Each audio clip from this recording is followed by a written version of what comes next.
There is a moment in Return of the Jedi where Emperor Palpatine sits in his throne room aboard the second Death Star, and the camera holds on his face. He is not moving. He is not speaking. He is simply watching Luke Skywalker and Darth Vader fight to the death below him, and the expression on his face is not excitement, not concern, not even interest. It is satisfaction, the quiet, settled satisfaction of a man who has already won. The lightsabers clash. The sparks fly. Father and son destroy each other in front of him, and he sits there like a man watching a fire he lit hours ago finally reach the timberline. That is not the behavior of someone reacting to events. That is the behavior of someone who arranged them. And that image, that single frame of absolute stillness surrounded by absolute violence, tells you everything you need to know about how power works in the Star Wars universe. It is not always the loudest thing in the room. It is not always the fastest lightsaber or the strongest force push. Sometimes it is the thing that does not move at all, because it does not need to. Sometimes power is the ability to make everyone else move while you remain perfectly, terrifyingly still. This video is about every villain in the Star Wars saga, ranked by power, not by popularity, not by screen time, not by how cool their lightsaber looks, though some of them look extraordinary, by power, the raw, measurable, demonstrable capacity to bend the galaxy to their will. And what that ranking reveals, when you lay it all out from bottom to top, is a story about what power actually means in this universe. It is not one thing. It is a dozen different things wearing the same mask. Political influence, military strategy, brute physical force, mastery of the dark side, criminal empires built on fear and commerce, the ability to survive when everything says you should be dead. Power in Star Wars takes so many forms that ranking these villains is not just a list. It is a map of the galaxy itself. Welcome to Twin Suns. Get comfortable, settle in, turn the lights down low. This one is going to take a while, and that is the point. We are going to walk through every major villain this franchise has produced, from the officers who commanded Star Destroyers to the Sith Lords who commanded the Force itself. And we are going to take our time with each one. And if you have not subscribed yet, it really does help us keep making these. Just hit that button and settle back in. Let us get into it. There is a specific kind of villain in Star Wars that carries no lightsaber, wields no force power, and commands no ancient dark side knowledge, and yet manages to be genuinely dangerous anyway. These are the officers, the bureaucrats, the humans in pressed uniforms who rise through the ranks of galactic tyranny, not because they are chosen by destiny or touched by some mystical energy field, but because they are ambitious, cruel, and willing to do whatever the system requires of them. And in some ways, that makes them the most realistic villains in the entire franchise. They are not fairy tale monsters. They are middle managers with access to planet-killing weapons. Captain Phasma is the most striking example of this, and also the most frustrating. She appears in Star Wars: The Force Awakens, which premiered on December 18, 2015, and from her very first moment on screen, she looks like she matters. The chrome armor, the cape, the way she moves through the corridors of Starkiller Base like she owns the hallways themselves. Gwendoline Christie brings a physical authority to the role that makes you believe this is someone who has fought her way to the top of the First Order's Stormtrooper Corps, and that the journey was not gentle. The visual design alone tells you a story. Every other Stormtrooper in the First Order wears white. Phasma wears chrome. She is not one of them. She is above them. She is the thing they aspire to become, and the thing that will destroy them if they fail. But then the film does something that undercuts all of that promise. When Finn, Han Solo, and Chewbacca capture her aboard Starkiller Base, she lowers the shields. Just like that. The most visually imposing Stormtrooper commander the franchise has ever produced folds under pressure in a scene that lasts less than 2 minutes. No fight, no defiance, no moment where she proves that the chrome armor is more than decoration. She complies, and then she is thrown into a trash compactor, and the film moves on. The Last Jedi, which opened on December 15, 2017, tries to correct this. Phasma returns, tracks Finn to the supremacy, and they fight. She wields a spear. She is relentless. She nearly kills him, and when her helmet cracks and you see the human eye underneath, there is a moment where the character almost becomes something, almost becomes the villain she was designed to be. But then the floor collapses, and she falls into fire, and that is, essentially, the end of Captain Phasma. 2 films, Two sequences. A character who looked like she could carry an entire trilogy, reduced to a footnote in someone else's story. The power she held was real but narrow. Command over the First Order's stormtrooper program. Authority within the military hierarchy. Physical combat skill that was genuine, if underutilized. But in the ranking of Star Wars villains by raw power, Phasma sits near the bottom, not because she lacked potential, but because the story never allowed that potential to become actual. The chrome armor promised a warrior.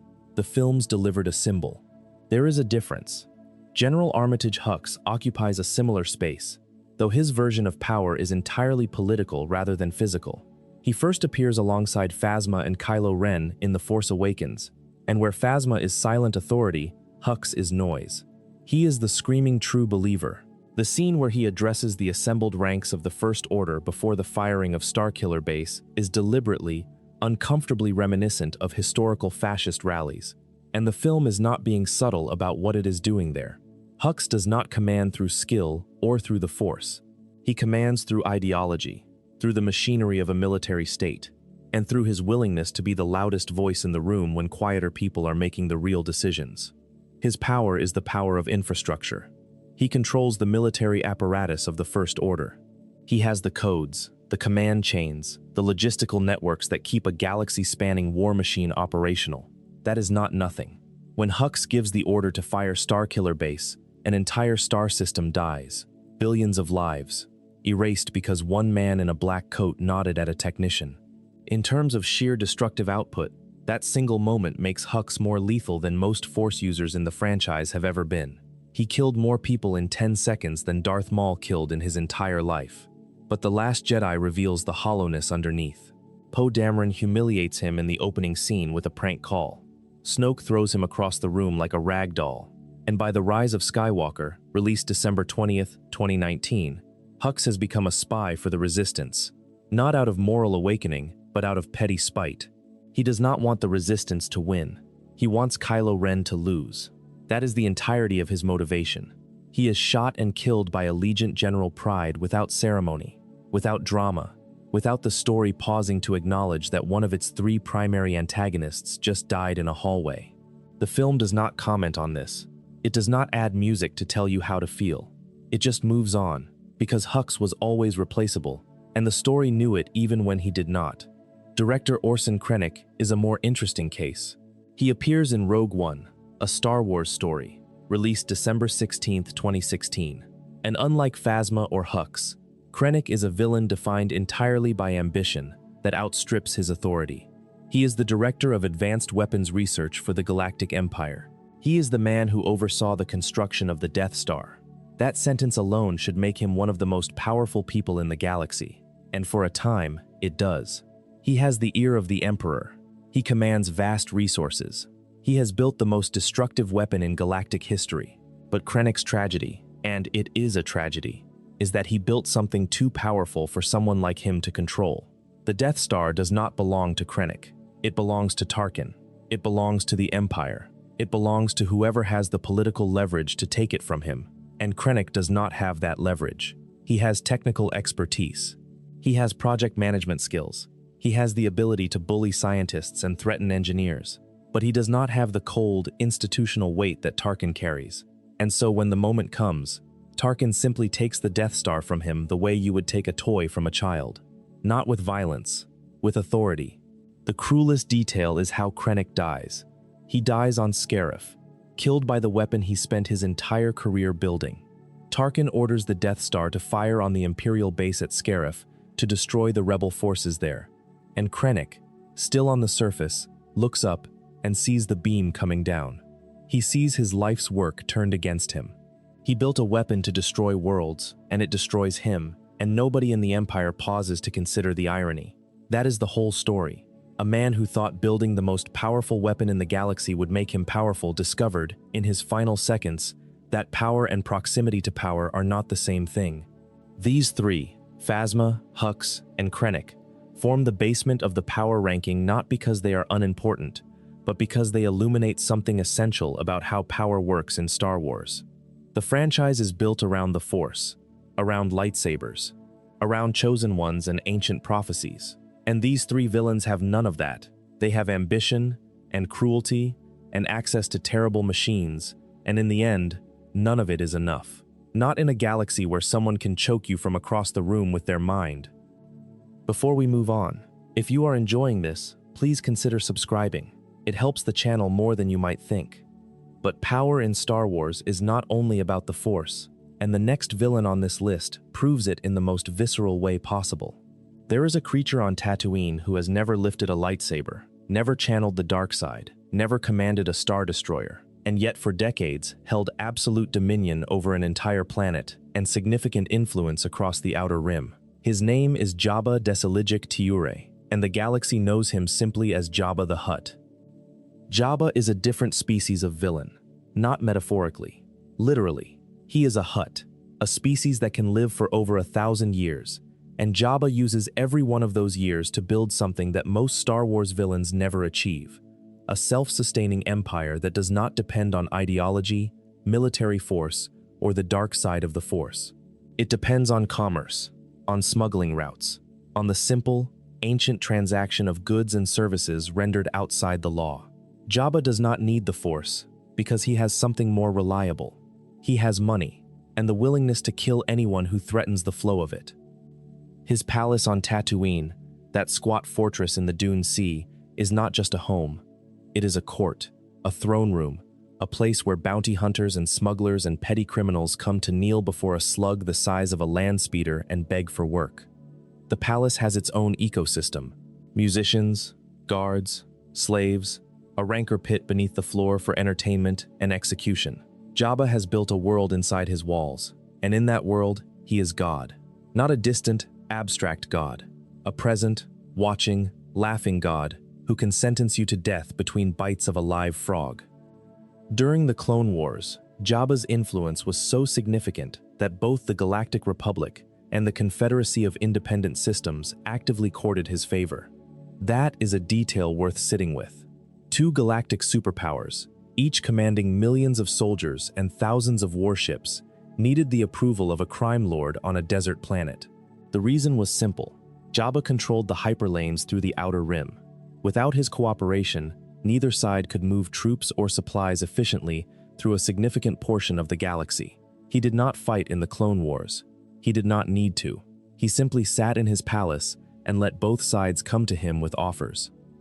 The Clone Wars began with a theatrical film released on August 15, 2008, and this dynamic is depicted right from the start. Jabba's son, Rada, is kidnapped, and the entire plot of that opening story revolves around the Republic's need to rescue the child, not out of moral obligation, but because they need Jabba's alliance. Anakin Skywalker and Ahsoka Tano risk their lives to return a baby Hutt to his father, and the reason is geopolitics. Jabba's goodwill is worth more to the Republic than the lives of two Jedi. Think about what that actually means. A crime lord's emotional state is a strategic asset valued above Jedi Knights. After the rise of the Empire, Jabba continued to thrive. The Emperor sent Darth Vader himself to negotiate with Jabba for access to raw materials needed for Imperial military production. Vader, the Emperor's personal enforcer, the most feared man in the galaxy, sent to make a deal with a gangster, and Jabba negotiated from a position of strength because he knew something that many other villains in this franchise never learned. You do not need to be stronger than the Empire. You just need to have something the Empire cannot take by force, without it costing more than it is worth. Return of the Jedi, released May 25, 1983, devotes its entire first act to Jabba and his court, and the extended sequence at Jabba's palace is one of the most richly detailed villain showcases in the franchise. The film takes its time establishing the ecosystem of cruelty Jabba has built. The slave dancers, chained and costumed for his amusement. The bounty hunters, lurking in the shadows, waiting for their next contract. The Gamorrean guards, porcine and dull-eyed, patrolling corridors that stink of excess. The band, playing jaunty music while a woman is fed to a rancor beneath the floor. Everything about the palace communicates one message. This is a place where life is cheap and entertainment is expensive, and Jabba is the only person who gets to decide which is which. Luke Skywalker arrives as a Jedi Knight, robed in black, calm and confident, and offers Jabba the chance to free Han Solo peacefully. Jabba laughs. He drops Luke into the rancor pit, Luke kills the Rancor. Jabba sentences Luke, Han, and Chewbacca to death at the Great Pit of Carkoon, home of the Sarlacc. And throughout this entire sequence, what is remarkable is that Jabba never once seems worried. He is facing a Jedi Knight, a war hero, and a Wookiee, three of the most dangerous beings the rebellion has to offer, and he treats their presence as entertainment rather than threat. That is either supreme confidence or supreme arrogance, and the line between the two is thinner than most people realize. Jabba's death is almost absurdly casual for a villain of his stature. Princess Leia strangles him with the chain he used to enslave her. It happens quickly. No epic battle, no dramatic speech, just a chain pulled tight and a crime lord choking on his own excess. The film never revisits this moment the way it does for other villain deaths. No character gives a eulogy. No one reflects on the fall of the Outer Rim's most powerful crime lord. The rebellion just leaves Tatooine and moves on to the next battle. But the power vacuum Jabba left behind lasted for decades. The Book of Boba Fett, which premiered on December 29, 2021, is essentially a story about what happens when someone tries to fill the hole Jabba left in the underworld of Tatooine. Bib Fortuna, Jabba's former majordomo, took over the palace and ran it for years. Then Boba Fett killed him and tried to establish himself as a new kind of crime lord. The fact that it took multiple people multiple years to even begin to replace what Jabba built tells you everything about the scope of his power. He was not just a villain, he was an institution. In the ranking of Star Wars villains by power, Jabba sits above the officers and bureaucrats, but below the warriors and Force users, for one simple reason. His power, while vast, was entirely dependent on his physical presence and the network he personally maintained. When he died, it all fell apart. A Sith Lord's power echoes through the Force for generations. An officer's power transfers to whoever takes their rank. But Jabba's power was Jabba. It lived in his body, in his reputation, in the fear his name carried across the Outer Rim.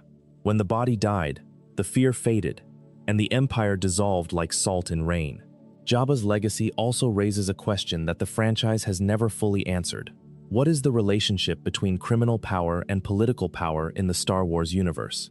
Jabba operated alongside the Republic, alongside the Empire, alongside whatever government happened to exist, and he outlasted most of them.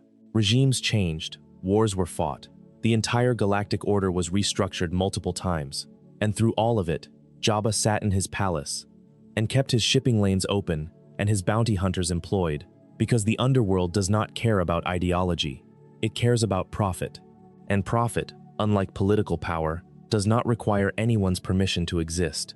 There is something almost admirable about that persistence, even as the things that make it possible, the slavery, the murder, the casual disposal of anyone who ceases to be useful, remain indefensible.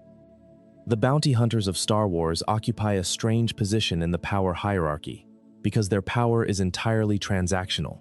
They are not rulers. They are not conquerors. They are professionals. Their power is the power of skill, of reputation, and of the willingness to go places and do things that others will not. And in a galaxy full of Jedi and Sith and galactic empires, the fact that bounty hunters remain relevant tells you something important about the limits of institutional power. There are always cracks. There are always jobs that armies cannot do and politicians cannot order. And into those cracks step people like Cad Bane, Jango Fett, and Boba Fett. Cad Bane is, by most measurements, the most dangerous bounty hunter the Clone Wars era ever produced. He is a Duros, tall and lean, with a wide-brimmed hat and a pair of blaster pistols that he draws with a speed that borders on supernatural. He first appears in Star Wars, The Clone Wars, Season 1, Episode 22, titled Hostage Crisis, which aired on March 20th, 2009. And his introduction tells you everything you need to know about him. He walks into the Galactic Senate building on Coruscant, the most heavily guarded political institution in the Republic, and takes the entire Senate hostage. He does this to free Zero the Hutt from prison. He succeeds. He walks out. The Jedi do not stop him. Let that sit for a second. The Jedi Order, at the height of its power, with hundreds of knights and masters stationed on Coruscant, could not prevent one bounty hunter from taking their government hostage and walking away with what he wanted. Cad Bane did not use the Force. He used planning, technology, ruthlessness, and a complete absence of the hesitation that the Jedi Code instills in its practitioners. He is what happens when someone with no moral framework meets someone with too much of one. Throughout the Clone Wars, Bane repeatedly goes toe-to-toe with Jedi and survives. He fights Obi-Wan Kenobi and escapes. He fights Ahsoka Tano and nearly kills her. He kidnaps Force-sensitive children on Sidious's orders and very nearly delivers them. He is not stronger than the Jedi. He is not faster. He is simply better prepared, and in a fight, preparation beats power more often than people want to admit. Bane carries rocket boots, a flamethrower, a wrist-mounted cable launcher, and enough gadgets to fill a small armory. Every tool is chosen for a specific purpose, to neutralize the advantages that Force users have over ordinary beings. His final canonical appearance comes in the Book of Boba Fett, in the episode titled From the Desert Comes a Stranger, which aired on February 2nd, 2022. By this point, Bane is old, weathered. The galaxy has changed around him several times over, and he has survived all of it. He confronts Boba Fett in the streets of Mos Espa in a classic Western standoff, and for a moment, it looks like Bane will win. He draws faster. He shoots first. He puts Fett on the ground. But Fett, wearing Beskar armor that Bane's blasters cannot penetrate, rises and kills Bane with a Gadurfii stick. The galaxy's greatest bounty hunter, undone not by a better fighter, but by better armor. There is something almost philosophical about that. Bane spent his entire career using technology to overcome his opponent's advantages. In the end, his opponent's technology overcame his. Jango Fett sits above Bane in reputation, if not necessarily in raw skill. He was considered the greatest bounty hunter in the galaxy during his lifetime, so skilled that the Republic chose him as the genetic template for its entire clone army. Think about the implications of that choice. When the Kaminoans needed the perfect soldier to clone millions of times, they did not choose a Jedi. They did not choose a Mandalorian warrior from a royal bloodline. They chose a bounty hunter, a freelancer, a man whose primary qualification was that he was better at killing than anyone else alive. Jango appears primarily in Star Wars, Attack of the Clones, released May 16, 2002, and his screen time is relatively brief, but dense with demonstration. He fights Obi-Wan Kenobi on the rain-swept platforms of Kamino in a sequence that remains one of the most visually inventive action scenes in the prequel trilogy. No lightsabers for Jango, just blasters, a jetpack, a flamethrower, rockets, and the kind of calm under pressure that suggests he has fought Force users before and knows exactly what to do. He does not beat Kenobi, but he survives the encounter, and surviving a fight with Obi-Wan Kenobi is itself a feat that most beings in the galaxy cannot claim. His death at the Battle of Geonosis is swift and brutal. Mace Windu, one of the most powerful Jedi in the Order's history, decapitates him. Jango's jetpack malfunctions during the fight, pinning him to the ground, and Windu does not hesitate. The entire confrontation lasts seconds, and watching it, you realize something about the bounty hunter's place in the Star Wars power hierarchy. They are defined by their ceilings. A bounty hunter at peak performance can challenge a Jedi, can survive encounters that would kill ordinary soldiers 100 times over. But when a truly powerful Force user decides to end the fight, the bounty hunter has no answer. No gadget, no trick, no amount of preparation can bridge the gap between a man with a jetpack and a man who can see the future. Boba Fett inherits his father's legacy and, over time, exceeds it, though not always in the ways the audience expects. He is introduced in The Empire Strikes Back, released May 21, 1980, as a figure of terrifying mystery. He barely speaks. He stands among a lineup of bounty hunters summoned by Darth Vader, and Vader singles him out specifically with the warning, "No disintegrations," which tells you that Boba Fett's reputation precedes him even in the company of Darth Vader. He tracks the Millennium Falcon to Bespin. He collects Han Solo, frozen in carbonite. He delivers his bounty to Jabba the Hutt. In an entire film full of heroes failing and villains winning, Boba Fett is the one villain who achieves his objective completely and without complication. His apparent death in Return of the Jedi, where Han Solo accidentally triggers his jetpack and sends him tumbling into the Sarlacc pit, was for decades one of the most debated moments in Star Wars. The most feared bounty hunter in the galaxy, killed by a blind man with a stick. It felt wrong. It felt like the story was making a joke at the expense of its own mythology. And then The Mandalorian, which premiered on November 12, 2019, and the Book of Boba Fett, revealed that he survived. He crawled out of the Sarlacc. He was stripped of his armor by Jawas. He lived among the Tusken Raiders. He rebuilt himself, slowly, painfully, over years. The Boba Fett who emerges from that ordeal is a different kind of powerful than the silent hunter of the original trilogy. He is someone who has been broken down to nothing and rebuilt himself from the ground up. His power is no longer just his skill, or his armor, or his reputation. It is his survival. It is the fact that the galaxy threw everything it had at him, a sarlacc, the desert, poverty, loss, and he refused to die. That is a kind of power that cannot be measured on any scale, but it is real, and the galaxy can feel it. What makes Boba Fett's arc particularly significant in the power ranking is the way it mirrors and inverts his father's. Jango was the galaxy's greatest bounty hunter, and his legacy was his genes. He was cloned millions of times. His fighting style, his instincts, his physical capabilities were reproduced on an industrial scale. He became the template for the Republic's army. In a sense, Jango Fett never died. He became the most numerous soldier in galactic history. But the one clone that mattered to him, the unaltered clone he raised as a son, was Boba. And Boba watched Jango die. He watched Mace Windu cut his father down in the arena on Geonosis, and that moment imprinted on him a truth that shaped his entire life.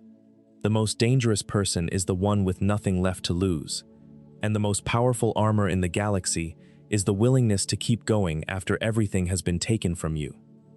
His time among the Tusken Raiders, depicted in the Book of Boba Fett, changes him in ways that the old Boba Fett would never have allowed. He learns to respect people who have nothing.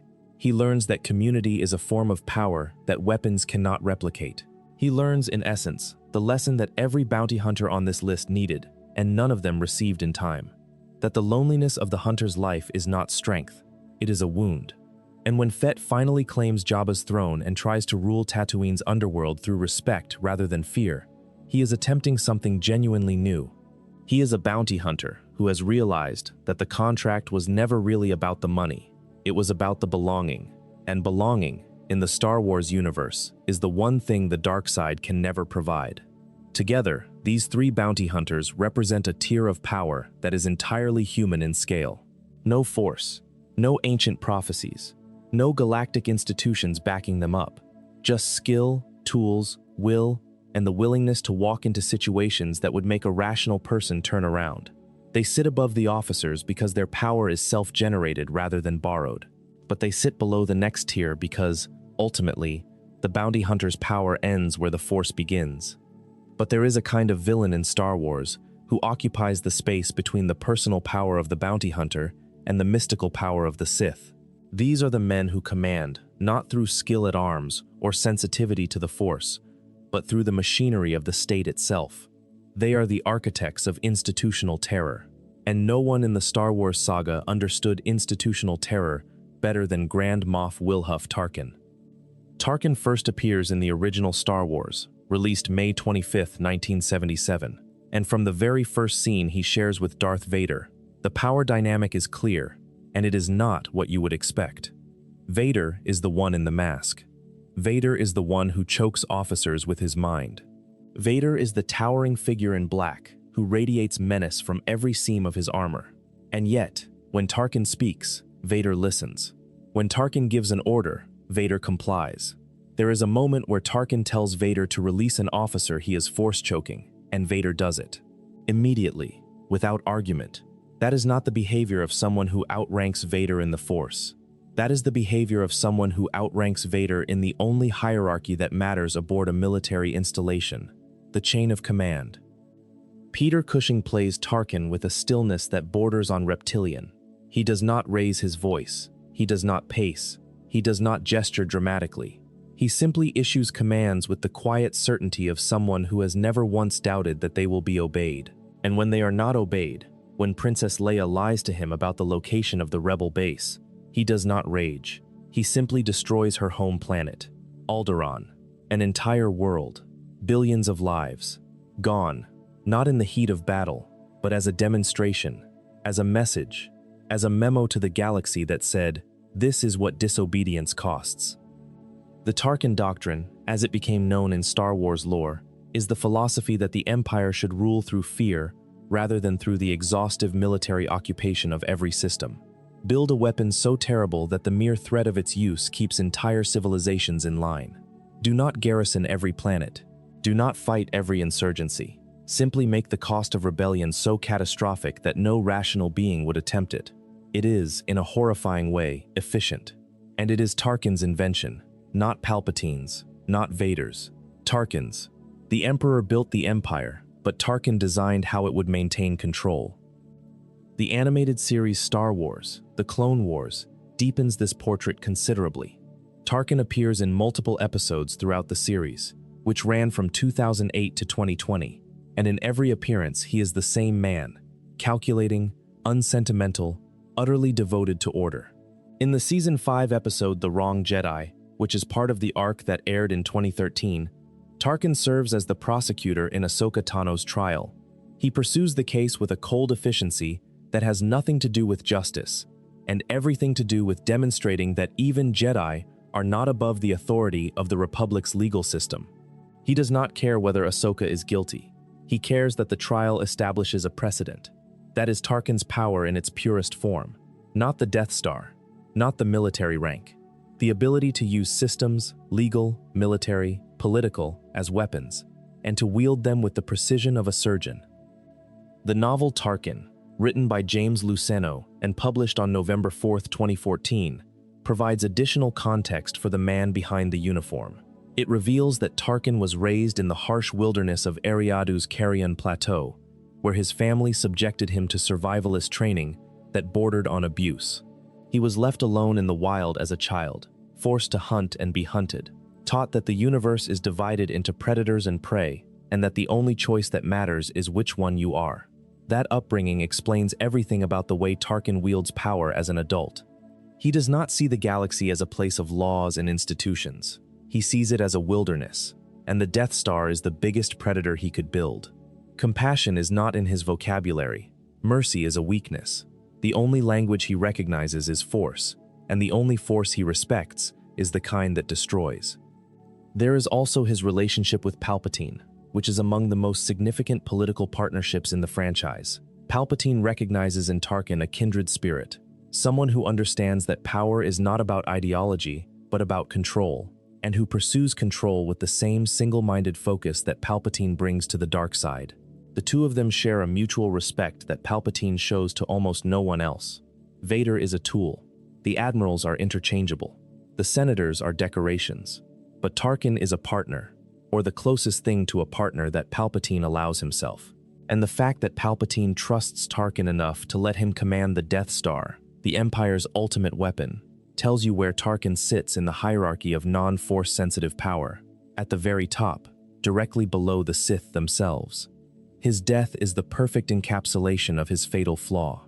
When the Rebel Alliance attacks the Death Star at the Battle of Yavin, Tarkin's subordinates inform him that there is a danger, that the rebel fighters might exploit a vulnerability. They suggest evacuation. Tarkin refuses. He refuses because the idea that his weapon could be destroyed is, to him, literally unthinkable. He has built his entire philosophy of power around the premise that the Death Star is invincible, and admitting that it might not be would collapse the intellectual framework on which his authority rests. So he stands on the bridge and watches the battle and waits for the inevitable rebel defeat. And the inevitable rebel defeat does not come. A farm boy from Tatooine fires 2 proton torpedoes into an exhaust port, and Tarkin, and the Death Star, and the Tarkin Doctrine, and everything Tarkin believed about the nature of power, vanishes in a flash of light. That is not a small thing. The most powerful non-force-sensitive villain in the original trilogy, undone not by a superior military force, but by his own inability to imagine that he could be wrong. Tarkin's power was real. He destroyed a planet. He commanded the most destructive weapon in galactic history. He made Darth Vader defer to him. But his power was built on a foundation of certainty, and certainty, in a galaxy full of impossible things, is the most dangerous foundation of all. If this analysis is keeping you company tonight, subscribing is the best way to make sure we can keep making these. Moff Gideon is, in many ways, a Tarkin for the post-Empire era. He appears in The Mandalorian, which premiered on November 12, 2019, and his introduction is masterful. For most of the first season, he is a name, a rumor, a shadow that other characters reference with fear, but that the audience does not see. When he finally appears in the Season 1 finale Redemption, which aired on December 27, 2019, he arrives in a TIE fighter and personally strafes Din Djarin and his allies. He is not sending troops. He is not issuing orders from a bridge. He is in the cockpit himself, pulling the trigger himself, and that distinction matters. Gideon is not Tarkin. Tarkin never would have dirtied his hands like that. Gideon is something more dangerous, a man with Tarkin's ambition and a warrior's willingness to do his own killing. The Darksaber changes everything about his threat level. When Gideon reveals the Darksaber at the end of Season 1, it is a statement. This is not just an Imperial moth clinging to the remnants of an empire. This is a man who has taken the most sacred weapon in Mandalorian culture and claimed it for himself. The Darksaber is more than a weapon. It is a symbol. Whoever wields it has the right to rule Mandalore. And Gideon took that right during the Purge of Mandalore, when he convinced Bo-Katan Kryze to disarm her people in exchange for a promise of mercy that he never intended to keep. Throughout the Mandalorian's 3 seasons, Gideon escalates. He experiments with cloning technology, trying to create Force-sensitive soldiers. He builds a suit of Beskar armor, enhanced with mechanical strength amplifiers. He establishes himself as a member of the Imperial Shadow Council, coordinating with other remnant leaders to rebuild the Empire. By the Season 3 finale The Return, which aired on April 19, 2023, Gideon has become something close to a dark reflection of the Mandalorian himself, armored in Beskar, wielding the Darksaber, commanding an army of Praetorian guards. He is an ordinary man who has used technology and political maneuvering to close the gap between himself and Force users. His defeat comes at the hands of an alliance he never anticipated. Din Djarin, Bo-Katan, Grogu, and the united Mandalorian clans converge on his base. Gideon fights with augmented strength and the Darksaber, but he is ultimately overwhelmed. The base detonates. And the thing that makes Gideon's fall significant is that he almost succeeded. He came closer than perhaps any non-Force-sensitive villain since Tarkin to building a new order from the ashes of the old one.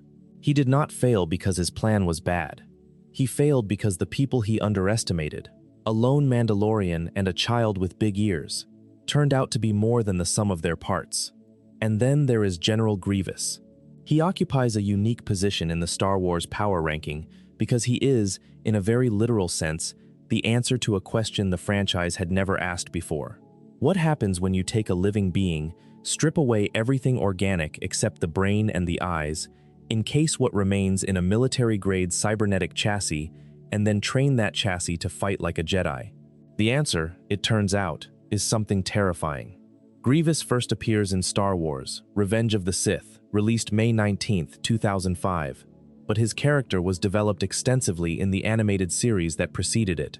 In Star Wars: The Clone Wars, Grievous serves as the supreme commander of the separatist droid armies, and his combat style is unlike anything else in the franchise. He does not use the Force. He cannot. He is not Force-sensitive, but his mechanical body allows him to do things that no organic being can replicate. His arms split into 4, each one wielding a stolen lightsaber. He spins those lightsabers in rotating patterns that create walls of plasma. He moves with a speed and ferocity that has nothing to do with grace and everything to do with overwhelming, mechanical brutality. The lightsabers he carries are not his own. Every one of them was taken from a Jedi he defeated.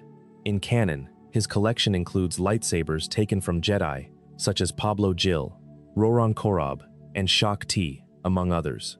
He does not just beat Jedi. He collects their weapons as trophies, hanging them on his cape like medals. There is something deeply unsettling about that. A lightsaber is, in the Star Wars mythology, an extension of its owner's connection to the Force. It is a sacred object, built by hand, attuned to one specific person's relationship with the living energy of the universe. And Grievous takes them, hoards them, uses them as tools of murder against the very people they were meant to protect. He does not just defeat Jedi. He desecrates them. In the Clone Wars, the victories and defeats of Grievous paint a complex picture of his power. He kills Jedi Knight Nadar Veb in the Season 1 episode Lair of Grievous, which aired on December 12, 2008. He captures Eeth Koth, a member of the Jedi Council. He fights Ahsoka Tano multiple times and takes her lightsabers in at least one encounter, but he also loses, repeatedly. He retreats from fights he cannot win. He is bested by Obi-Wan Kenobi again and again. He is ultimately killed by Kenobi on Utapau in Revenge of the Sith, when Kenobi rips open his chest plate and fires a blaster into his organic heart.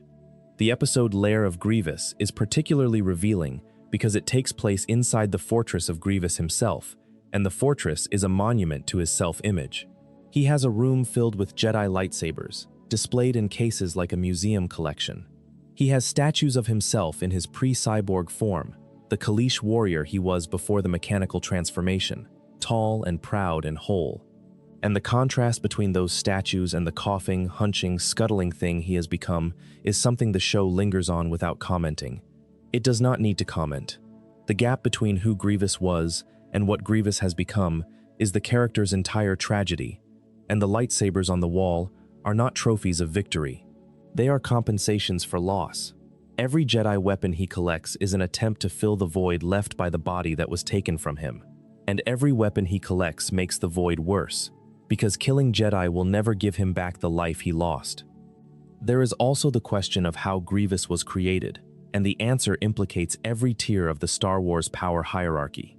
He was a Kaleesh warlord named Kimayan Jai Shilal, a warrior of genuine skill and ferocity. His transformation into a cyborg was not entirely voluntary.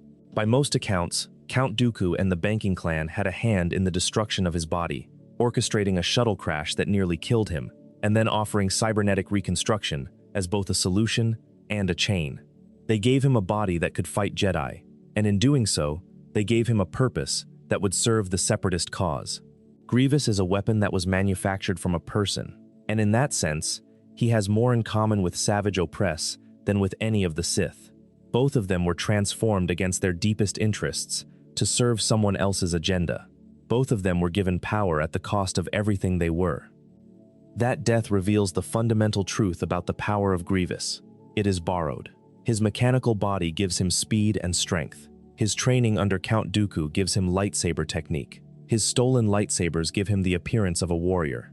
But strip all of that away, and what remains is a Kaleesh warlord with rage in his heart and nothing else.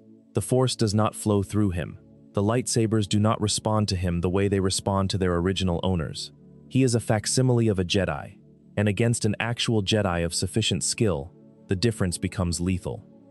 And yet, Grievous sits higher in the power ranking than many might expect, because his kill count is real. The Jedi he defeated are really dead. The lightsabers on his cape represent real victories.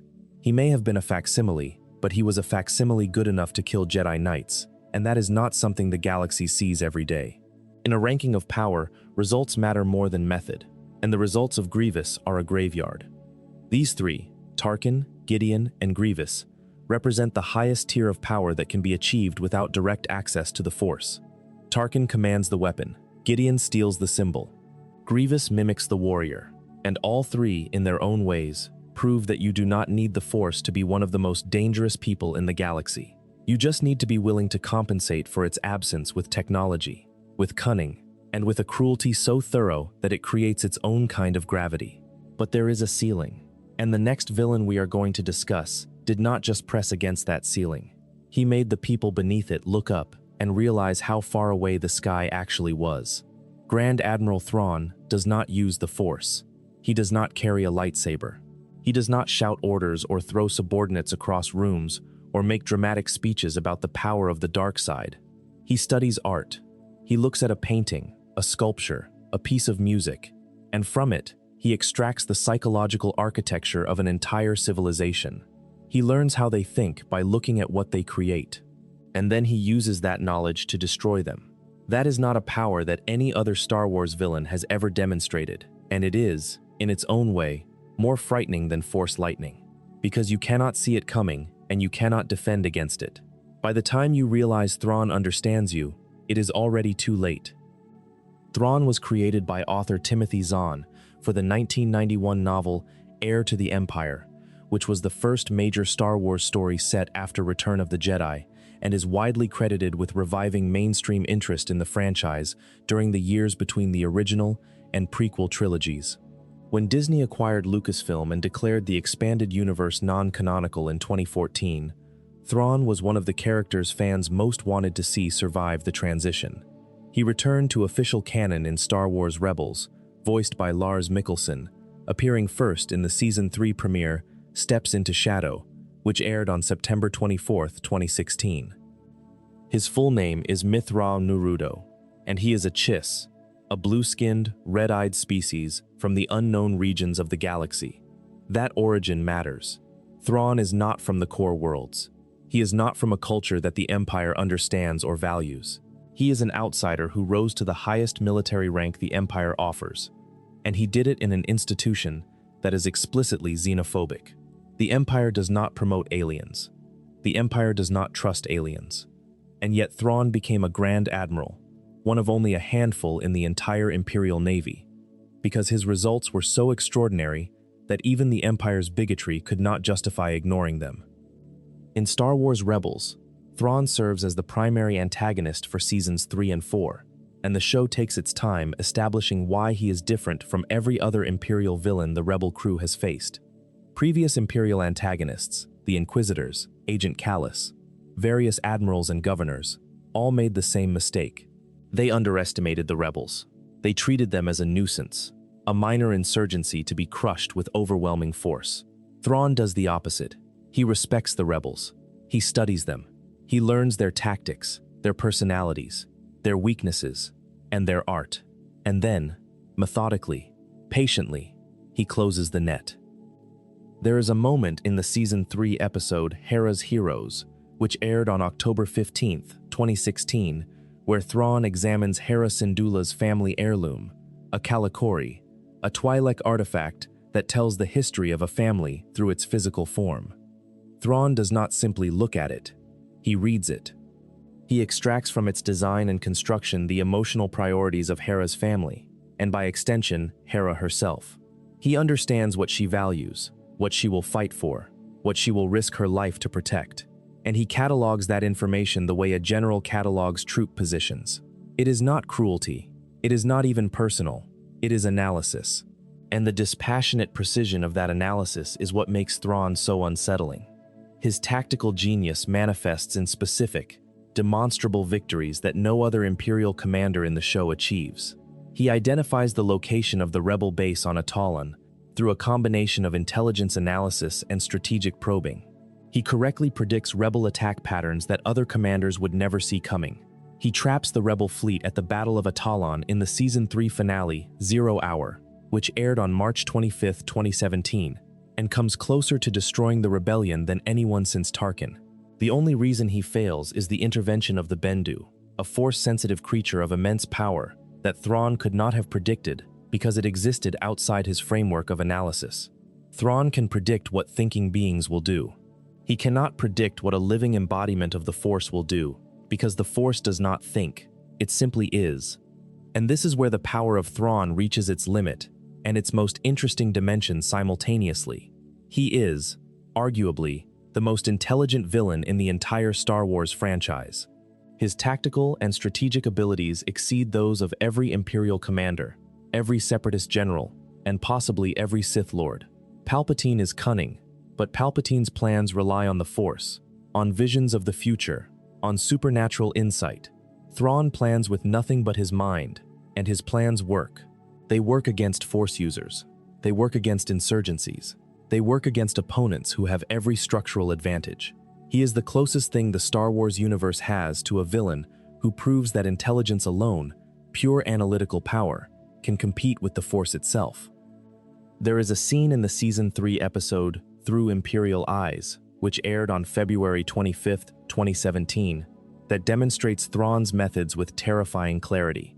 He suspects there is a spy within the Imperial ranks, feeding information to the rebels. Instead of conducting interrogations or purging suspects, he engineers a scenario designed to reveal the traitor through their own actions. He arranges events, manipulates information channels, and watches. He turns his own command structure into a laboratory and his officers into test subjects, and by the end of the episode, he has identified Agent Kallus as the rebel spy Fulcrum. He does not confront Kallus immediately. He does not arrest him. He feeds him disinformation, turning the spy into an unwitting weapon against the very people he is trying to help. That is the kind of villain Thrawn is. He does not eliminate problems. He repurposes them. The show also reveals something important about Thrawn's moral framework, or rather, the absence of one. In the Season 4 episode Jedi Knight, which aired on February 19, 2018, Thrawn orders the bombardment of a fuel depot on Lothal that he knows will cause massive civilian casualties. He does this not out of cruelty, but out of calculation. The bombardment serves a strategic purpose, and the civilian deaths are, to Thrawn, a cost that falls within acceptable parameters. He does not enjoy the deaths. He does not mourn them. He simply factors them into the equation and moves on. That is not the behavior of a monster. That is the behavior of a machine, and the horror of Thrawn is that the machine is housed inside a person who could, if he chose, feel something about the lives he destroys. He simply does not choose to. And that deliberate emotional detachment, that willful numbness, is more chilling than any Sith's rage. But it cannot beat it. Not ultimately. Thrawn's final appearance in Rebels comes in the series finale, Family Reunion and Farewell, which aired on March 5, 2018. And his defeat comes from a source so unexpected that even Thrawn, for all his analytical genius, could not have planned for it. Ezra Bridger summons a pod of Purgil, massive space-dwelling creatures that travel through hyperspace, and the Purgil wrap their tentacles around Thrawn's Star Destroyer and drag it, with Thrawn and Ezra aboard, into hyperspace, into the unknown, into a place beyond maps and analysis and strategy. The show does not explain where they went. It does not tell you what happened to Thrawn in the years that followed. It simply removes him from the board in the most dramatic way possible, not through defeat in battle, but through an act of the Force so wild and unpredictable that no amount of intelligence could have anticipated it. Thrawn, the man who planned for everything, was undone by something that could not be planned for. There is a lesson in that about the limits of reason in a universe governed by mysticism, and the show is not being subtle about what it is doing here. The Ahsoka series, which premiered on August 22, 2023, brings Thrawn back from his exile on the distant world of Peridea, and the Thrawn who returns is different. He is more cautious, more patient, more willing to wait. The years in exile have not broken him, but they have taught him something that his analytical mind could not learn on its own, that there are forces in the galaxy that do not respond to strategy. He has encountered the Nightsisters of Dathomir in their ancient home beyond the stars. He has allied with Morgan Elsbeth, a Nightsister descendant who practices dark magic. He has wrapped himself in forces he does not fully understand, not because he trusts them, but because he has learned that intelligence without adaptability is a prison. Lars Mikkelsen brings Thrawn to live action in Ahsoka with a performance that is remarkable for its restraint. He does not raise his voice. He does not make grand gestures. He speaks in measured tones, considers every word, and moves through the world with the deliberate care of someone who knows that every action creates ripples and every ripple reaches a shore. He is playing chess while everyone around him is playing checkers, and the tragedy of Thrawn is that he knows it. He knows he is smarter than everyone in the room. He knows his plans are better, and he also knows, now, that the universe does not care about better plans. In the power ranking, Thrawn sits at the absolute pinnacle of what a non-Force-sensitive villain can achieve. He is above Tarkin, above Gideon, above Grievous, because his power is not dependent on any weapon or technology or physical enhancement. It is purely intellectual. It lives entirely inside his mind. You cannot take it from him. You cannot destroy it. You cannot even diminish it, because every failure becomes data, and every data point makes the next analysis more accurate. He is a self-improving system, a mind that gets sharper with every cut. But the fact remains, he is not Force-sensitive. And in the Star Wars universe, that matters. No matter how brilliant the strategy, no matter how perfect the analysis, there is a ceiling above every non-Force user. And that ceiling is made of something that reason cannot penetrate. The Force does not care about plans. It does not respond to intelligence. It simply moves through the galaxy according to its own will. And the wisest thing Thrawn ever learned, the thing that exile taught him, is that you do not fight the tide. You learn to float on it. If you are finding this interesting so far, please consider subscribing. It really does help the channel. And now we cross that threshold. We leave behind the officers and the hunters and the strategists and step into a darker territory, where power is not earned through training or bought with political capital, but channeled through something ancient and alive, the Force. the dark side of the Force. And the beings who give themselves to it, body and soul, and receive in return abilities that make the strongest generals and the cleverest admirals look like children playing with toys. The Inquisitorius is the Empire's first organized attempt to weaponize the dark side on an institutional level. They are former Jedi, every single one of them, who survived Order 66 and were given a choice: serve the Empire as hunters of their former colleagues, or die. Most chose to serve, and the ones who chose to serve were given new names, new weapons, and a new purpose. They became the Inquisitors, agents of Darth Vader, tasked with finding and eliminating any remaining Jedi who survived the Purge. The Grand Inquisitor, their leader, is a Padawan male who first appears in the premiere of Star Wars Rebels, Spark of Rebellion, which aired on October 3, 2014. Before the fall of the Republic, he was a Jedi Temple Guard, one of the anonymous sentinels who stood watch over the Jedi's most sacred spaces. He was present at the trial of Ahsoka Tano. He watched the Jedi Council's failures up close, and something in those failures convinced him that the Jedi Order was not worth saving. When the Empire rose, he did not resist. He adapted. He became the thing the Jedi feared most, one of their own, turned against them, armed with everything he knew about their weaknesses. His power in the dark side is considerable, but carefully bounded. He is not a Sith. Vader and Palpatine would never allow that. He is a tool, a very effective tool, one who can use telekinesis, mind probes, and advanced lightsaber techniques, including the distinctive spinning double-bladed lightsaber that became the Inquisitor's signature weapon. But a tool nonetheless. His power exists at the pleasure of his masters, and when he fails to capture Kanan Jarrus and Ezra Bridger over the course of Rebels' first season, he understands what that failure means. In the Season 1 finale, Fire Across the Galaxy, which aired on March 2, 2015, the Grand Inquisitor is defeated by Kanan, and, rather than face Vader's punishment, he lets himself fall to his death. His last words reference something worse than death awaiting those who fail, and the fear in his voice is genuine. He is more afraid of Darth Vader's displeasure than he is of dying.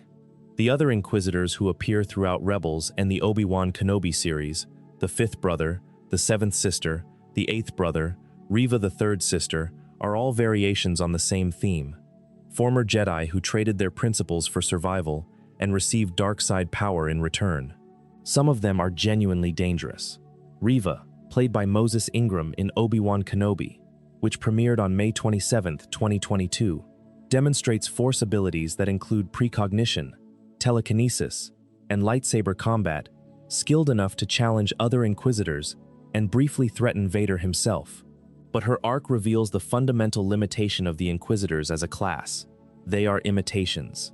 They wield the dark side, but they do not understand it. They carry lightsabers, but they do not build them with the reverence a Sith would. They are mass-produced dark side users in a galaxy where the real Sith are handcrafted. Reva's story deserves particular attention because it reveals something about the relationship between power and motivation that no other Inquisitor's arc explores. She was a youngling at the Jedi Temple during Order 66. She survived the massacre by playing dead among the bodies of her friends.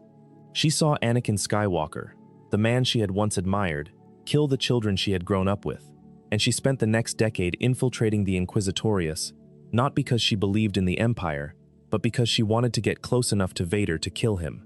Her entire career as a dark side villain was, in reality, an undercover assassination mission driven by grief and rage. That makes her power uniquely tragic.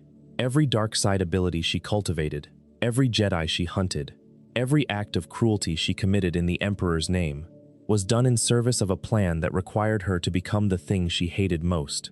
She had to be a convincing villain to get close to the ultimate villain, and the cost of that performance was becoming genuinely villainous. By the time she finally confronts Vader, she has done terrible things. She has hurt innocent people. She has used the dark side so frequently and so deeply that it has left marks on her that will never fully heal. And when she faces Vader, he defeats her effortlessly. He runs her through with his lightsaber and leaves her for dead, the same way Anakin left her for dead in the temple years earlier. The symmetry is devastating. She survived the same violence twice, from the same person, and both times it cost her everything she had built. Her final scene in the series, where she stands over the sleeping Luke Skywalker on Tatooine with her lightsaber raised, is one of the most powerful moments in all of Star Wars television. She could kill him. She could hurt Vader by destroying the child he does not know exists. She has the power. She has the motive, and she does not do it. She lowers the weapon. She chooses not to become the thing that was done to her. And in that choice, she demonstrates the one power that no other Inquisitor ever found, the power to stop. The Inquisitors matter in the power ranking not as individuals but as a concept. They represent the idea that the dark side can be industrialized, that you can take the mystical, personal, deeply individual relationship between a being and the Force and turn it into a job description. And the fact that most of them fail, that most of them die or defect or simply prove insufficient against the Jedi they hunt, tells you something about the dark side that the Sith always knew. Power through the Force is not something that can be standardized. It is personal. It is specific. It is the product of a unique relationship between one being and the infinite, and any attempt to mass-produce that relationship will produce something that looks like the real thing, but breaks under pressure. Baylan Skoll is the most interesting counterpoint to the Inquisitors, because he walks the same dark path but for entirely different reasons. He appears in the Ahsoka series, portrayed by the late Ray Stevenson, and from his first scene you can tell he is not like the other dark side users the franchise has shown you. He does not sneer. He does not cackle. He does not seem to enjoy the darkness at all. He uses the dark side the way a surgeon uses a scalpel, with precision, with purpose, and with a weariness that suggests he would put it down if he thought there was a better tool available. Baylan was a Jedi Knight during the Clone Wars. He survived Order 66. He watched the Jedi Order burn, and unlike the Inquisitors, he did not join the Empire. He simply walked away. He took his lightsaber, which still glows with an amber-orange blade that is neither the blue of the Jedi nor the red of the Sith, and he went looking for something else. Something beyond the cycle of Jedi and Sith, light and dark, Republic and Empire, that has defined the galaxy for millennia. He tells Ahsoka that the cycle will repeat, that new Jedi will rise, and new Sith will follow, and the galaxy will burn again, and the only way to stop it is to find the source and end it. That motivation makes Baylan unique among Star Wars villains. He is not seeking power for its own sake. He is not serving a master. He is not driven by revenge or ambition or ideology. He is driven by grief, by the exhaustion of watching the same story repeat itself across centuries and wanting, desperately, for it to stop. His power in combat is formidable. He fights Ahsoka Tano to a standstill, and Ahsoka is one of the most skilled duelists in the galaxy. His lightsaber style emphasizes heavy, powerful strikes that exploit his physical size and strength, overwhelming opponents through sheer pressure rather than finesse. But his real power is not in his lightsaber. It is in his clarity. He sees the Star Wars universe more clearly than almost any other character, and what he sees is a tragedy playing on repeat. Kimir, known as the Stranger, brings us even further into the dark side spectrum. He appears in Star Wars: The Acolyte, which premiered on June 4, 2024, set during the High Republic era, roughly a century before the events of The Phantom Menace. Kimir presents himself initially as a harmless drifter, a bumbling trader who supplies the Night Sister May with materials she needs. But his true identity is something far more dangerous. He is a dark side user of immense power, a former Jedi who once trained under Vernestra Rowah before being cast out of the Order. He subsequently fell under the influence of the Sith, with Darth Plagueis himself lurking in the shadows as his new master. The episode Night, which aired on June 25, 2024, reveals Kimir's true nature in one of the most shocking sequences in Star Wars television history. He removes his mask, draws his lightsaber, and systematically kills nearly an entire team of Jedi. Not powerful Jedi perhaps, but trained knights and a master, cut down by a single opponent in minutes. His fighting style is fluid, aggressive, and terrifyingly efficient. He uses a Cortosis helmet and arm guard to short-circuit his opponent's lightsabers, removing their primary advantage, and then exploits the confusion with lethal precision. The Force abilities of Kimir extend beyond combat. He can erase memories, hiding his existence from other Force users. He can use the Mind Probe with devastating effectiveness. He can conceal his Force sensitivity entirely, rendering himself invisible to Jedi who are standing right next to him. These are not brute force abilities. They are subtle, surgical, and deeply unsettling, because they suggest a level of dark side mastery that the Jedi of the High Republic era do not even know exists. In the power ranking, the Inquisitors, Baylan, and Kemir represent the first tier of genuine dark side users. They are more powerful than any non-force sensitive villain in the franchise. They can kill Jedi. They can manipulate the Force in ways that bend reality. But they are not Sith. Not truly. They are apprentices without masters, or servants without the full knowledge of the dark side, or seekers without a destination. They stand in the shadow of the Sith the way the moon stands in the shadow of the planet, illuminated, visible, significant, but not the source of their own light. And beyond them, deeper into the darkness, stand the Nightsisters. And the things they can do make lightsaber combat look like a parlor trick. Dathomir is a planet that the Star Wars franchise returns to again and again, and every time it does, the galaxy gets stranger. It is a world of red forests and green mist, of ancient ruins and older magic, and the beings who call it home do not use the Force the way the Jedi or the Sith do.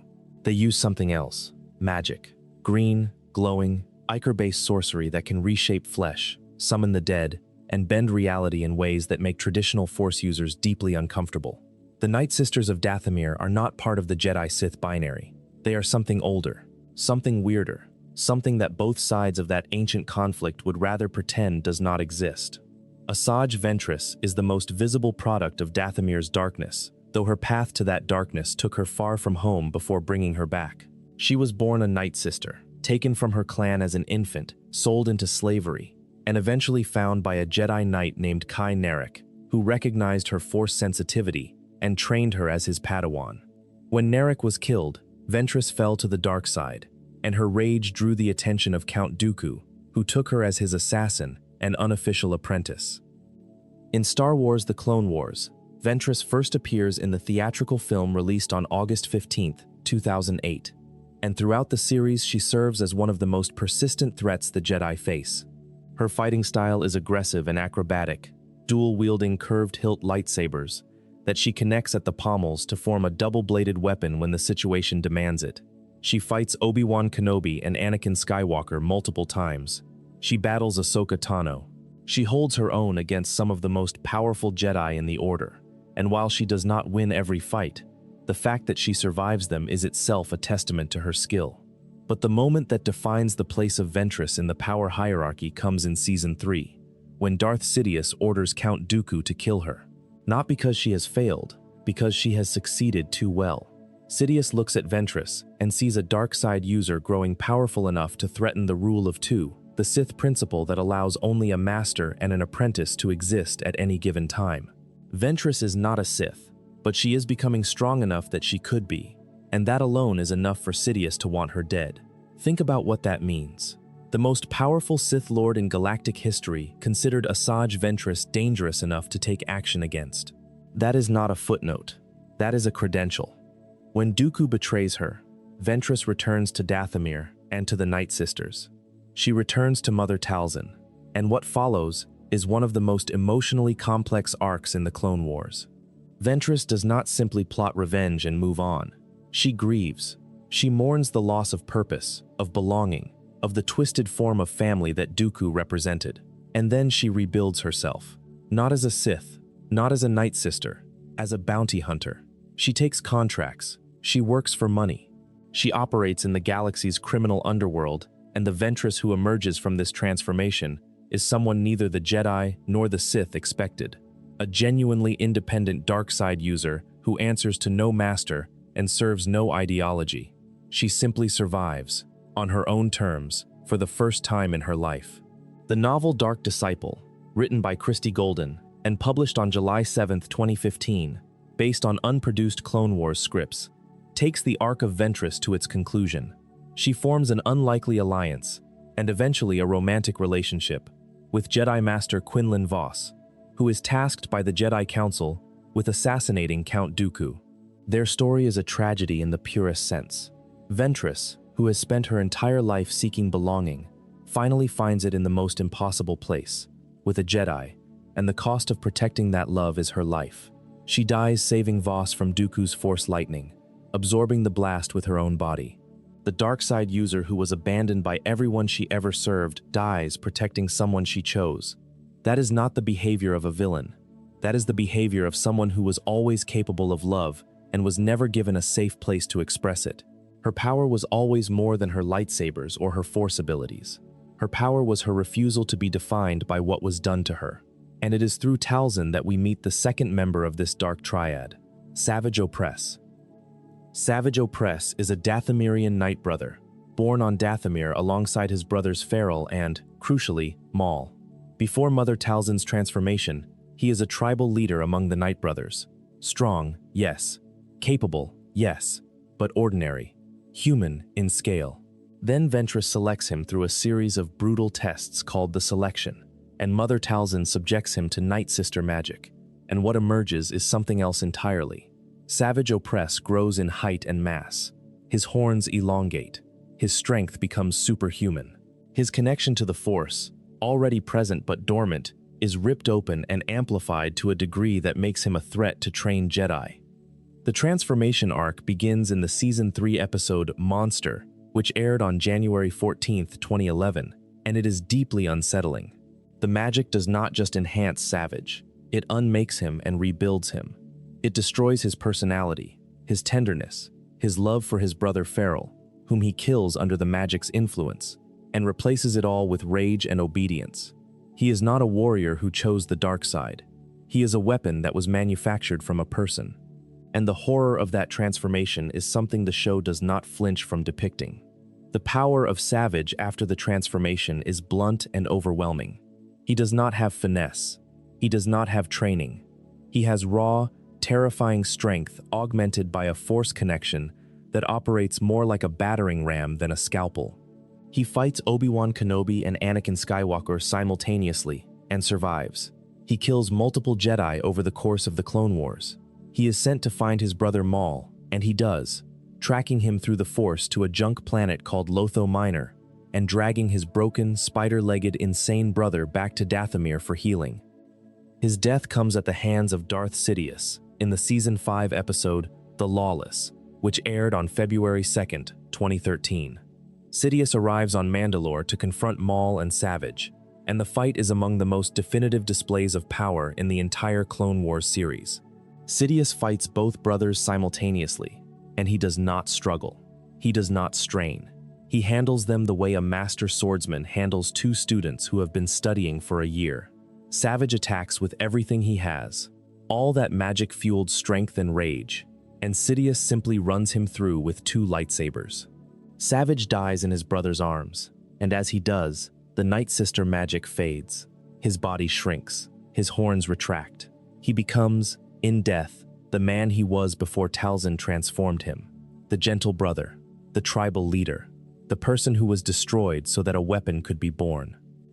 And then there is Mother Talzin herself, and she is the most powerful of the three by a significant margin. Talzin is the clan mother of the Nightsisters, the spiritual leader of Dathomir's magic-using tradition, and her power operates on a different axis than anything the Jedi or Sith typically encounter. She does not use lightsabers. She does not throw objects with the Force. She reshapes reality. She transforms living beings. She conjures green fire that can block a lightsaber blade. And she fights Mace Windu, one of the most powerful Jedi in the Order's history, using a sword made of pure magic flame, and holds her own. The history of Talzin with Sidious adds a layer of significance to her power. Before Sidious took Maul as his apprentice, he studied Night Sister magic alongside Talzin. They were allies, and possibly more, before Sidious betrayed her by stealing Maul and leaving Dathomir. Talzin never forgave that betrayal, and much of her scheming throughout the Clone Wars, the creation of Savage, the plots against Dooku, the attempts to resurrect her influence, can be understood as a long, patient plan to get revenge on the Sith Lord who wronged her. Her most extraordinary feat comes in the Season 6 story arc, where she possesses Count Dooku through Night Sister magic, controlling his body from across the galaxy. She nearly kills him. She nearly disrupts Sidious's entire plan. And when Sidious and Dooku finally confront her on Dathomir, she manifests physically from Green Ichor, fights them both, and holds the two most powerful Sith in the galaxy at bay long enough for Maul to escape. She dies in that confrontation. But the fact that she could stand, even briefly, against Sidious and Dooku simultaneously places her among the most powerful dark-side users in the entire franchise. What makes the Nightsisters as a group significant in the power ranking is that they represent a path to power that the Sith refuse to acknowledge and the Jedi refuse to understand. Their magic is not the Force as the galaxy's dominant cultures conceptualize it. It is something wilder, more primal, connected to the living world of Dathomir in a way that transcends the light side and dark side dichotomy. Ventress, Savage, and Talzin each embody a different dimension of that power. Ventress is the warrior, skilled with a blade and dangerous in combat. Savage is the weapon, raw power given form through ritual.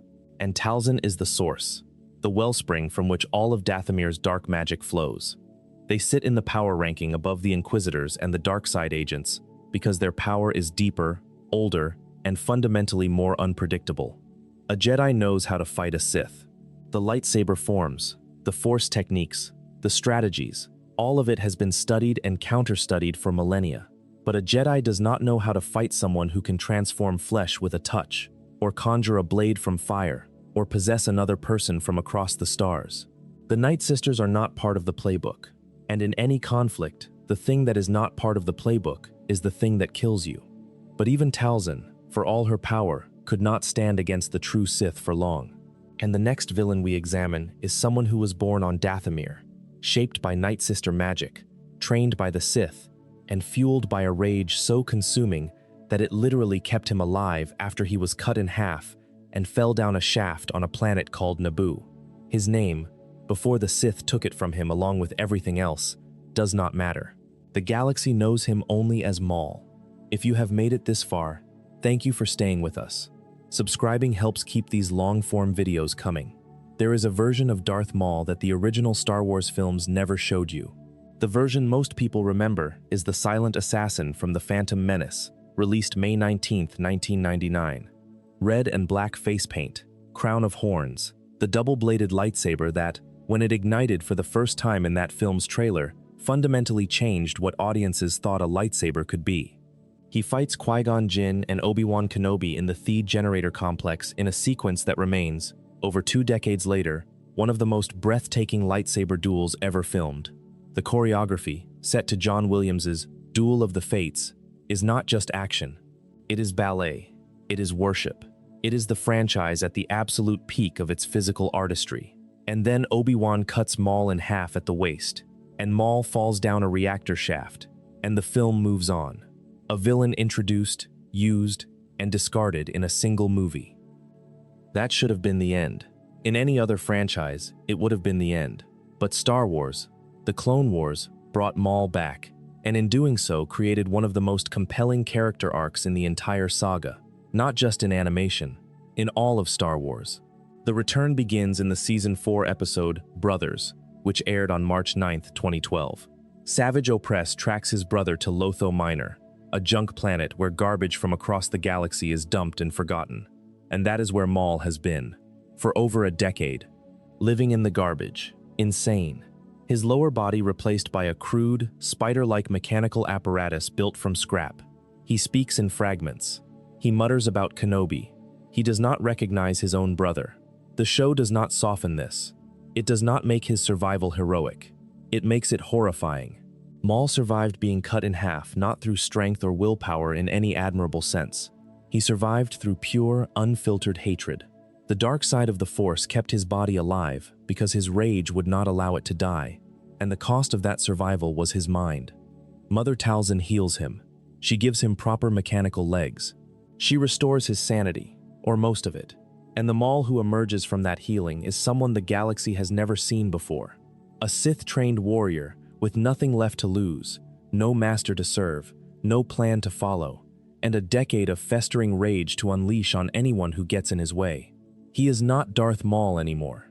He drops the Darth title because he knows Sidious has replaced him. He is just Maul. And that name, stripped of its Sith prefix, carries a different kind of weight. It is the name of someone who has been abandoned by the only system that ever gave him purpose, and who must now define himself. What Maul does next is extraordinary. He does not try to return to the Sith. He does not try to rejoin Sidious. He builds his own power base from scratch. He allies with Pre Vizsla and the Mandalorian Death Watch. He recruits Black Sun, the Pike Syndicate, and the Hutt Cartel into an unprecedented criminal alliance called the Shadow Collective. He engineers a crisis on Mandalore, orchestrating attacks by his criminal allies that make the existing government look weak, and then has Death Watch sweep in to restore order, putting Pre Vizsla in power as a puppet leader. When Vizsla inevitably betrays him, Maul challenges him to single combat for the right to rule Mandalore, and kills him by beheading him with his own weapon, the Darksaber. Sit with that for a moment. A former Sith apprentice, abandoned by his master, left for dead on a junk planet, rebuilt from garbage and rage, has just conquered an entire planet through a combination of military strategy, criminal networking, and single combat. He did not inherit this power. He did not receive it as a gift. He built it from nothing. And the fact that he built it while missing the lower half of his body for most of the preceding decade makes it one of the most remarkable achievements of any villain in the franchise. But Maul's true target was never Mandalore. Mandalore was a means to an end. Maul wanted to draw Obi-Wan Kenobi to him, and he did so in the cruelest way possible. In the Season 5 episode The Lawless, which aired on February 2nd, 2013, Maul captures Kenobi and, in front of him, murders Duchess Satine Kryze, the woman Kenobi loved, with the Darksaber. He does not kill her quickly. He impales her slowly, holding her in front of Kenobi's eyes, and as she dies in Kenobi's arms, Maul watches, not with satisfaction, with recognition. He knows this pain. He knows what it feels like to lose everything, and he wants Kenobi to know it too. This is not the behavior of someone who wants power. This is the behavior of someone who wants another person to understand their suffering. That is a very different kind of villain, and once you see it, you cannot unsee it. The arrival of Darth Sidious on Mandalore immediately after this act recontextualizes everything Maul has built. Sidious does not send troops. He does not send Vader. He comes personally, and the fact that he comes personally tells you how seriously he takes the threat Maul represents. Sidious has not left Coruscant in years. He has not wielded a lightsaber in combat in even longer. But Maul has built something that threatens the grand plan, and that cannot be tolerated. The fight between Sidious and the two brothers, Maul and Savage, is one of the most important combat sequences in the Clone Wars, because it establishes, with brutal clarity, the gap between a true Sith Lord and everyone else. Sidious fights both of them at once. He dual-wields lightsabers. He laughs. He is not struggling. He is not even trying particularly hard. He kills Savage with contemptuous ease. He disarms Maul. He pins him to the ground with Force lightning and tells him, with something that sounds almost like affection, that he is not going to kill him. He has other uses for his former apprentice. That moment, more than any other, defines the place of Maul in the power hierarchy. He is immensely powerful. He conquered a planet. He built a criminal empire. He killed Jedi and Mandalorian warriors and crime lords, and Sidious handled him like a disobedient child. The gap between Maul's power and Sidious's power is not a gap. It is a canyon, and Maul knows it.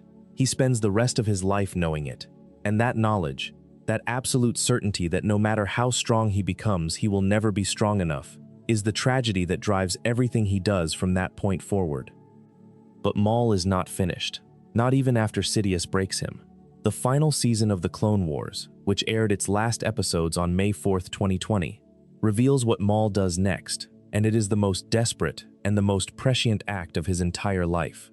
The Siege of Mandalore arc, comprising the final 4 episodes of the series, is widely regarded as some of the finest Star Wars storytelling ever produced, and Maul is at the center of it.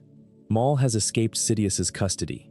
He has returned to Mandalore, and he has seen something in the Force that terrifies him. He has seen Order 66. He has seen the fall of the Republic. He has seen the Jedi destroyed, the clones turned against their generals, the galaxy reshaped into something monstrous. He does not know the details. He does not know the mechanism, but he knows that Anakin Skywalker is at the center of it, and he knows that if Skywalker is not stopped, the galaxy will burn. He is right. He is exactly right, and nobody listens to him. When Ahsoka Tano arrives on Mandalore with a division of clone troopers to take the planet back from Maul's forces, Maul tries to recruit her. He tries to tell her what is coming. He asks her to join him, to help him kill Anakin Skywalker before it is too late. And Ahsoka refuses, because from her perspective, Maul is a murderer and a liar, and his proposal sounds like madness. She cannot see what he sees. The Jedi do not believe the dark side can produce genuine prophecy. And so Maul's last attempt to prevent the catastrophe fails, not because he is wrong, but because no one trusts a former Sith who murdered a duchess in front of her lover. The lightsaber duel between Maul and Ahsoka in the throne room of Sundari is one of the finest in Star Wars history. The choreography was motion captured by Ray Park, who played Maul in The Phantom Menace, and stunt performer Lauren Mary Kim. The result is a fight that feels physical and real, in a way that animated duels rarely do. Maul fights with desperation. He fights with the knowledge that if he loses here, everything he has foreseen will come to pass. And he loses. Ahsoka defeats him, uses the Force to grab him as he leaps from the throne room, and he is captured, locked in a Mandalorian vault that suppresses his connection to the Force. And then Order 66 happens, exactly as Maul predicted. The clone troopers turn on Ahsoka, the Republic falls, the Jedi die, and Ahsoka, suddenly understanding that Maul was right about everything, releases him from his cell, not to save him, but to use him as a distraction. Maul tears through the clone troopers with savage efficiency, killing dozens, commandeering a shuttle, and escaping into hyperspace while the galaxy collapses around him. His survival, once again, is not heroic. It is primal. He survives because that is what Maul does. He survives because the dark side feeds on survival, and Maul has been feeding it for his entire life. The years between Order 66 and his appearances in Rebels are mostly uncharted, but we know from Solo, a Star Wars story, released May 25, 2018, that Maul continued to operate as the hidden leader of Crimson Dawn, a criminal syndicate that controlled vast portions of the galactic underworld. His brief appearance at the end of Solo, communicating with Chira via hologram, reveals a Maul who has adapted to the new galactic order. He is no longer trying to challenge the Sith directly. He is operating in the shadows, building power quietly, waiting for an opportunity that may never come. The darksaber still hangs at his hip. The rage still burns behind his eyes. But the ambition has been tempered by the knowledge that Sidious is too strong, the Empire is too vast, and he, Maul, is too broken to challenge either one directly. Maul's final arc takes him to Star Wars Rebels, where he appears as a broken, scheming figure haunting the fringes of the galaxy. He has lost everything: the Shadow Collective, Mandalore, his brother, his mother, his sanity, periodically. He finds Ezra Bridger and tries to corrupt him, seeing in the boy a potential apprentice to replace everything the galaxy has taken from him. He merges a Sith and Jedi holocron and discovers that Obi-Wan Kenobi is alive and hiding on Tatooine, and this discovery gives him the last purpose he will ever have. The final confrontation between Maul and Kenobi in the Rebels episode Twin Suns, which aired on March 18, 2017, is remarkable for its brevity. After decades of conflict, after all the pain and rage and loss, the fight lasts 3 strikes. 3. Maul ignites his lightsaber. He charges, and Kenobi, using the same stance that Qui-Gon Jinn used in his final duel, cuts Maul down in a single, perfect motion. Maul falls. Kenobi catches him, and in Maul's final moments, he asks Kenobi if the person he is protecting, Luke Skywalker, is the chosen one. Kenobi says yes, and Maul, dying, says, "He will avenge us. Us, not me. Us." In his final breath, Maul includes himself and Kenobi in the same category. Both of them victims of the Sith, both of them broken by Sidious's machinations, both of them sacrificed to a plan they never consented to. The rage is gone. The hatred is gone. All that remains is the recognition that he and Kenobi were always on the same side of the same tragedy, and they were both too consumed by their roles to see it. The power of Maul in the ranking is significant. He is one of the most skilled lightsaber duelists in the franchise, a master of Form 7, Juyo, the most aggressive and dangerous lightsaber form. His Force abilities include telekinesis, powerful enough to throw multiple opponents simultaneously, Force choke, and a connection to the dark side deep enough to sustain his body through injuries that would kill any other being. He conquered a planet, built a criminal empire, and fought Jedi Masters to standstills. But his power was always defined by its ceiling, and that ceiling was always Sidious. No matter how far Maul climbed, Sidious was always above him, looking down, amused. That is the specific kind of tragedy that defines Maul as a character. He is powerful enough to be extraordinary, powerful enough to reshape the galaxy, and not powerful enough to matter to the one person whose opinion he could never stop caring about, his master. The man who stole him from Dathomir, trained him as a weapon, used him, discarded him, and never once considered him worthy of the title of Sith Lord. Maul spent his entire life trying to prove Sidious wrong about him, and in the end, he never could, because Sidious was not wrong. In the hierarchy of dark side power, Maul was always the apprentice, never the master. And yet there is a villain in this franchise who held the title of apprentice and wore it like a crown. Someone who was born a Jedi, trained as a master, respected as a diplomat, feared as a duelist, and chose the dark side not out of rage or manipulation or desperation, but out of conviction. His name was Dooku. His Sith title was Darth Tyrannus, and his story is the most elegant tragedy the Star Wars saga has ever told. Count Dooku of Sereno was, by any measure, one of the greatest Jedi who ever lived. Before his fall, he was a Jedi master of enormous skill and erudition. He trained Qui-Gon Jinn, who trained Obi-Wan Kenobi, who trained Anakin Skywalker. His lineage in the Force runs like a river through the most consequential events in galactic history. He was among the Jedi Temple's most renowned lightsaber instructors and one of its most gifted sword masters. He was wealthy, articulate, politically connected, and deeply, genuinely concerned about the galaxy's trajectory. He was everything the Jedi Order claimed to value, and he left. That departure is the key to understanding the power of Dooku, because it was not a fall, it was a resignation. He looked at the Jedi Order and saw an institution that had become complacent, politically compromised, and incapable of addressing the systemic corruption eating the Republic from within. He looked at the Senate and saw a body so bloated with special interests that it could not pass meaningful reform. He looked at the galaxy and saw suffering that the Jedi had the power to address and chose not to, because addressing it would mean challenging the political structures the Jedi had grown comfortable serving. And he decided that if the system could not be fixed from within, it would have to be broken from without. This is not a defense of Dooku. He fell to the dark side. He became a Sith Lord. He ordered massacres and engineered wars and sent assassins to kill people he once called friends. But the fact that his turn began with a legitimate grievance, with a critique of the Jedi that the franchise itself validates across multiple storylines, makes him unique among Star Wars villains. Most Sith fall because of personal weakness. Anakin falls because of fear.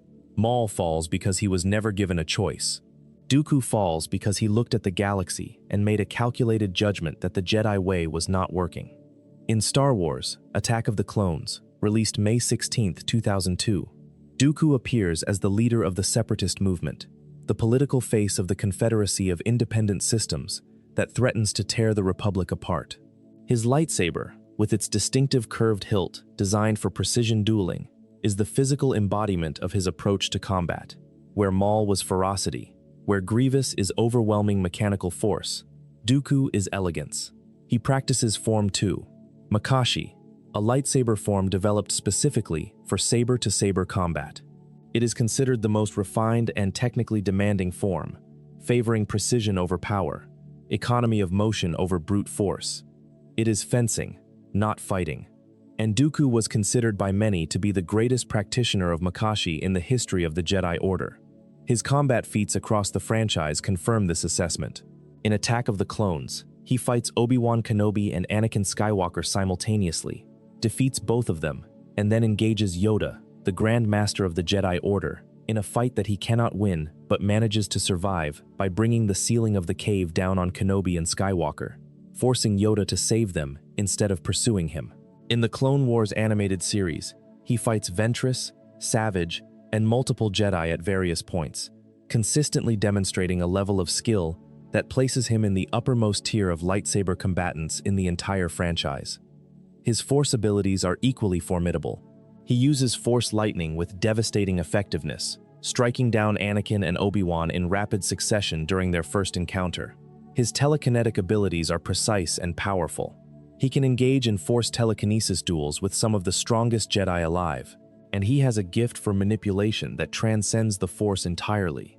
His speech-making, his political rhetoric, his ability to convince entire star systems to secede from the Republic. These are not force powers. They are the skills of a man who understands people, understands institutions, and understands how to use both as weapons. The Clone Wars animated series does something extraordinary with Dooku. It takes a character who had roughly 15 minutes of screen time across 2 prequel films and transforms him into one of the most layered villains in Star Wars. Throughout the series, Dooku operates on multiple levels simultaneously. He commands the Separatist war effort, directing campaigns that span the galaxy. He trains dark side assassins, including Ventress and Savage Opress. He engages in political machinations that rival Palpatine's in their complexity, if not their scope. And in quieter moments, the show reveals something the films never did, that Dooku genuinely believes in what he is doing. He is not performing evil. He is pursuing a vision of the galaxy that he considers superior to the one the Jedi and the Republic have created. There is a moment in the Season 6 episode, The Lost One, which aired on March 7, 2014, where Dooku confronts the legacy of his involvement in the creation of the clone army. The Jedi discover that Dooku, operating as Darth Tyrannus, was the one who hired the bounty hunter Jango Fett and commissioned the Kaminoans to create the army that the Republic now depends on. It is one of the most crucial revelations in the entire series, because it means that the Republic's army, the soldiers fighting and dying for freedom and democracy, were created on the orders of the man leading the opposing side.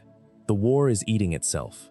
The Republic is using weapons designed by the enemy to fight the enemy, and neither side realizes that the architect of their mutual destruction is drinking wine on Sereno and smiling. The relationship of Dooku with Ventress adds yet another dimension to his character. He trains her. He relies on her. He sends her on the most dangerous missions the Separatist cause requires, and she performs them with a ferocity that borders on devotion. And when Sidious orders him to kill her, he does it without hesitation, not because he wants to. You can see in the animation, in the way the show renders his face in those moments, that abandoning Ventress costs him something. But the rule of two demands obedience, and Dooku, for all his independence, for all his talk of a new order, obeys. He always obeys. That is the irony of his character. He left the Jedi because they followed rules blindly. He joined the Sith and followed their rules with the same blindness. The tragedy of Dooku culminates in Revenge of the Sith. He fights Anakin Skywalker and Obi-Wan Kenobi aboard General Grievous's flagship, the Invisible Hand, during the Battle of Coruscant. He defeats Kenobi quickly, knocking him unconscious. He fights Anakin, and this time, the fight is different. Anakin has grown since their last encounter. The raw power that Dooku once overwhelmed with technique has been refined, sharpened, directed. Anakin cuts off both of Dooku's hands. He takes both lightsabers. He crosses them at Dooku's throat, and in that moment, Dooku looks at Palpatine, his master, the man who recruited him to the Sith, the man who promised him that together they would reshape the galaxy. He looks at Palpatine, and he sees it. He sees the truth. He sees that Palpatine is telling Anakin to kill him. He sees that he was never the endgame. He was always a placeholder, a stepping stone on the path to Anakin Skywalker's fall. Dooku, the man who left the Jedi because he refused to be used, spent the last decade of his life being used by someone even more calculating than the order he abandoned. The show does not give him a speech. The films do not give him a monologue. He simply kneels there, with Anakin's crossed blades at his throat and the truth in Palpatine's eyes. And the expression on Christopher Lee's face in that moment is one of the great unspoken performances in Star Wars. Betrayal, recognition, and, perhaps, something close to admiration for the sheer scale of the deception. Palpatine says, "Do it." Anakin does it. The head of Dooku falls, and the most elegant villain in the franchise dies the most undignified death, a pawn sacrificed in someone else's game. In the power ranking, Dooku sits in the upper echelon. He is more powerful than Maul in lightsaber skill, though perhaps not in raw force potential. He is more powerful than the Nightsisters in direct combat, though their magic operates in dimensions he cannot access. He is among the 5 or 6 most powerful force users depicted in the canonical Star Wars saga, and his position there is earned entirely through a combination of natural talent, decades of disciplined training, and a philosophical commitment to the dark side that is more intellectual than emotional. But his power had a fatal flaw. He trusted Sidious. He believed that the relationship between master and apprentice, as defined by the rule of two, was a partnership, that he and Sidious were building something together, that his intelligence, his political skill, his lightsaber mastery made him indispensable. He was wrong. In the Sith hierarchy, no one is indispensable except the master, and Dooku learned that truth in the last 3 seconds of his life, which was exactly 3 seconds too late. We are getting close to the top of the list now. If you have been enjoying the journey, please consider subscribing. There is a version of the sequel trilogy's villains that the internet has spent a decade arguing about, and there is the version that actually exists on screen. The arguing tends to center on what these characters should have been, on the plans that were made and abandoned, on the missed opportunities and narrative inconsistencies that resulted from 3 different directors pulling the story in different directions. But this analysis is not about what should have been. It is about what is. And what is, when you set aside the discourse and simply look at what these characters do and what they can do, is more interesting than the arguments give it credit for. Supreme Leader Snoke, as he appears in Star Wars, The Force Awakens, and The Last Jedi, is a figure of immense dark side power, with no